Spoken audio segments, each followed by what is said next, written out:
5 আগস্টের পর থেকে 24 সালের এ পর্যন্ত আমরা কোনো চাঁদাবাজি করিনি। জামাতের আমির ডক্টর শফিকুর রহমান স্যার কইছে 5 আগস্টের পর আমরা কোনো চাঁদাবাজি করিনি, মানে জামাতের কোনো নেতা চাঁদাবাজি করেনি। আসেন দেখি জামাতের নেতারা চাঁদাবাজি করছে কিনা। যুগান্তর পত্রিকা 17 আগস্ট 2025, জমি দখল দিতে জামাত নেতার চাঁদা দাবি। তো ডক্টর শফিকুর রহমান স্যার মাথায় টুপি, মুখে দাড়ি, ইসলামিক লেবাস পরছেন, মুখ দিয়ে মিথ্যা কথা কইলে কেমনে হইবে?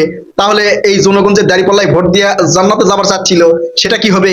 আজকে মেলাগুলা প্রমাণ দিমো, জামাত নেতাদের চাঁদাবাজির বহুত প্রমাণ দিমো। এগুলো কিন্তু ছড়াই নাই, জামাত শিবিরের বট বাহিনী সোশ্যাল মিডিয়াতে এগুলো ছড়াতে দেয় নাই। তাই আজকের এই ভিডিও খুবই গুরুত্বপূর্ণ নির্বাচনের জন্য। এই ভিডিওটা লাইক কমেন্ট করে ব্যাপক পরিমাণ ভাইরাল করে দিতে হবে। একই সাথে আমার ভিডিও ডেসক্রিপশন বক্সে আমার ফেসবুক পেজ দেওয়া আছে, সেখানে গিয়ে ভিডিওটা যতজনের আইডিতে, পেজে, গ্রুপে পারেন শেয়ার করে দিবেন। আরো কিছু প্রমাণ দেই নাকি? আচ্ছা ঠিক আছে, তাহলে শুরু করি আল্লাহর নামে। ডেইলি স্টার 18 মার্চ 2025, চাঁদাবাজির অভিযোগে জামাত নেতার ভাতিজা গ্রেপ্তার। আমাদের সময় 14 নভেম্বর 2025, 10 লক্ষ টাকা চাঁদাবাজির অভিযোগ জামাত আওয়ামী লীগ নেতাদের বিরুদ্ধে। দেশ টিভি 17 জুলাই 2025, ব্যবসায়ীর কাছ থেকে চাঁদা দাবির অডিও ফাঁস জামাত নেতার। আমাদের সময় 19 জুলাই 2025, চাঁদা না পেয়ে হামলা জামাত নেতার। জামাত নেতাদের বিরুদ্ধে এই ধরনের চাঁদাবাজির হাজার হাজার অভিযোগ আছে।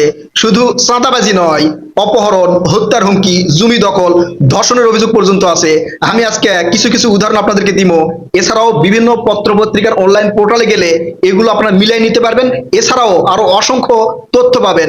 কিন্তু সমস্যা হচ্ছে এই অনলাইন এখন পর্যন্ত জামাত শিবিরের বট বাহিনীর দখলে, তাই এগুলো ভিডিও ভাইরাল হয় না। এই জন্য এগুলোকে ভাইরাল করতে হলে ভিডিওতে লাইক করতে হবে, কমেন্ট করতে হবে, যত দূর সম্ভব, যতটুকু সম্ভব এই ভিডিওগুলো ছড়িয়ে দিতে হবে। ডিসক্রিপশন বক্সে আমার ফেসবুক পেজ দেওয়া আছে, সেখানেও এই ভিডিও পাবেন। যত জনের কাছে পারেন শেয়ার করবেন, নিজের আইডি টাইম লাইনে শেয়ার করবেন, বিভিন্ন গ্রুপ ফেসবুক পেজে শেয়ার করবেন। আসেন দেখি জামাত নেতারা কোথায় কোথায় আর কি কি অপকর্ম করছে। যুগান্তর 25 ডিসেম্বর 2024, জামাত নেতার পিএস এর বিরুদ্ধে অপহরণ, হত্যার হুমকির অভিযোগ। কালবেলা 8 মার্চ 2025, জামাত নেতার বিরুদ্ধে প্রবাসীর জমি দখলের অভিযোগ। রূপালী বাংলাদেশ 11 জানুয়ারি 2025, জামাত নেতার বিরুদ্ধে জমি দখলের অভিযোগ, আশ্বাসের পরেও মিলেনি প্রতিকার। সকালের শিরোনাম 12 জানুয়ারি 2026, হোসেনপুরে জমি দখল এবং গৃহবধূকে লাঞ্ছনা করার অভিযোগ জামাত নেতার বিরুদ্ধে সংবাদ সম্মেলন। প্রাইম নিউজ বিডি.নেট 25 অক্টোবর 2024, সরকারি জমি দখল করে ভূমিহীনদের পথ বন্ধ করলেন জামাত নেতা। শুধু তাই নয়, জামাত নেতাদের বিরুদ্ধে আরো অসংখ্য অভিযোগ আছে। ছাত্রীদের ধর্ষণ, ছাত্রীদের হয়রানি করার অভিযোগে অনেক মানববন্ধনও হয়েছে। জামাত নেতাদের বিরুদ্ধে থানায় হামলা করা, তারপরে আওয়ামী লীগের নেতাদের ছিনিয়ে নিয়ে আসা, এই ধরনের হাজার হাজার অভিযোগ আছে। তারপরেও জামাতের আমির ডক্টর শফিকুর রহমান তিনি বললেন 5 আগস্টের পরে আমরা কোনো চাঁদাবাজি করিনি, জামাতের নেতারা কোনো চাঁদাবাজি করেনি। এটাই হচ্ছে জামাতি ইসলাম। বুঝতে পারছেন? হাজার হাজার তথ্য প্রমাণ থাকার পরেও তারা নিজেদেরকে নির্দোষ দাবি করে। এছাড়াও আরো বেশ কিছু ঘটনা আজকে আপনাদেরকে কমো। তার আগে আবারও বলি, ভিডিওটা খুবই গুরুত্বপূর্ণ, তাই ভিডিওতে লাইক কমেন্ট করবেন, আমার ফেসবুক পেজে গিয়ে ভিডিওটা ছড়াই দিবেন।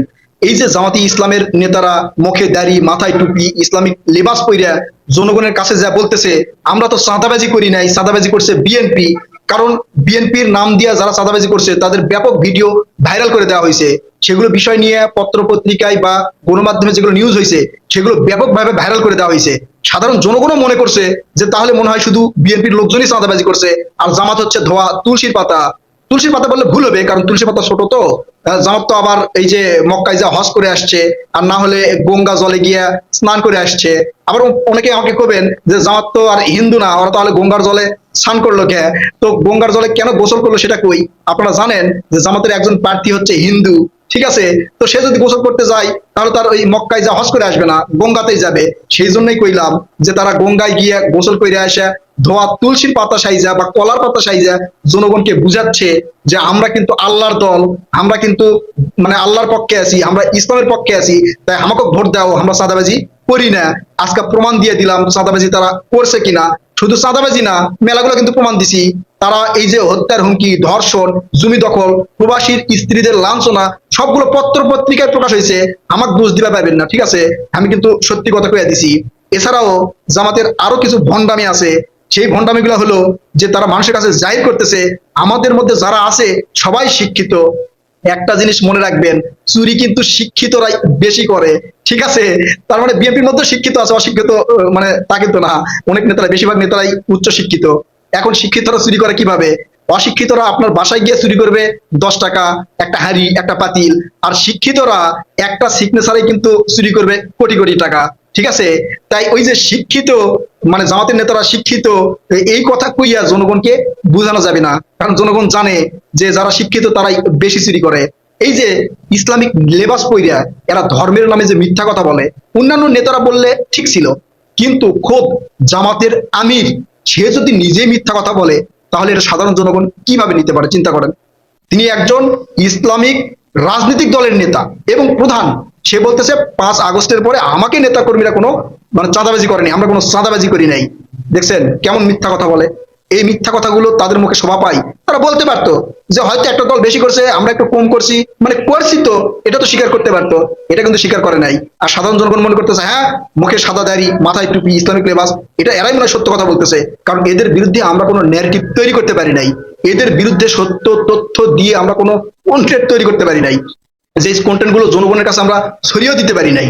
তাই আমাদের দায়িত্ব এই নির্বাচনের আগে এই ধরনের যত কন্টেন্ট হবে প্রমাণ সহ, জামাতের বিরুদ্ধে প্রমাণ সহ যত কন্টেন্ট হবে সবগুলো ব্যাপকভাবে ছড়িয়ে দিতে হবে।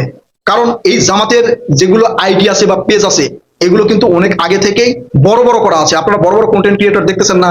এই যে আমাদের কাফি ভাই, তিনি কিন্তু অনেক মানে জনপ্রিয় কন্টেন্ট ক্রিয়েটর, এখন ডিরেক্ট দাঁড়িপাল্লার বিরুদ্ধে মানে পক্ষে সে প্রচার প্রচারণা করতেছে। আঙ্কেল পিনাকি স্যার, তিনি কিন্তু দাঁড়িপাল্লার পক্ষে ডিরেক্ট প্রচার প্রচারণা করতেছে। বিএনপির মানে একটা চুল পরিমাণ যদি কোনো কিছু পাই সেটা ব্যাপকভাবে ছড়িয়ে দিচ্ছে। এছাড়াও দেখবেন এই যে কতগুলো মিম পেজ আছে, মানে ওই যে যেগুলো হচ্ছে ট্রল করে আর কি, এই আনোয়ার টিভি, তারপরে হচ্ছে ওই যে 2202 এলে কি যেন আছে, কার্টুন টার্টুন দিয়া ভিডিও বানাই, এগুলো কিন্তু পুরোটাই বিএনপির বিরুদ্ধে প্রচার প্রচারণায় নামে গেছে। এই জন্য তাদের কন্টেন্টেও দেখবেন কার্টুনেও বিএনপির বিরুদ্ধে, ফ্যামিলি কার্ড নিয়ে, তারপরে হচ্ছে এই যে ঋণ খেলাপি নিয়ে, এগুলো নিয়ে হাজার হাজার কন্টেন্ট তারা তৈরি করতেছে। আপনারা শুনলে অবাক হয়ে যাবেন, প্রতিদিন বিএনপির বিরুদ্ধে প্রায় 1000-এর উপরে কন্টেন্ট আপলোড হয় সোশ্যাল মিডিয়ায়, জানেন? কিন্তু বিএনপির পক্ষে কোনো কন্টেন্ট আপনারা দেখবেন না। যে দুই একটা দেখবেন তাদের মধ্যে কোনো লজিক উত্তর নাই, তথ্য প্রমাণ নাই, ডিরেক্ট কে ল্যাংটা সুলেমান, কে হচ্ছে পিঙ্কু, কে কি, মানে এগুলো নিয়ে কথাবার্তা। কোনো তথ্য প্রমাণ দিয়ে কোনো কন্টেন্ট বিএনপির পক্ষে আমি দেখতেছি না।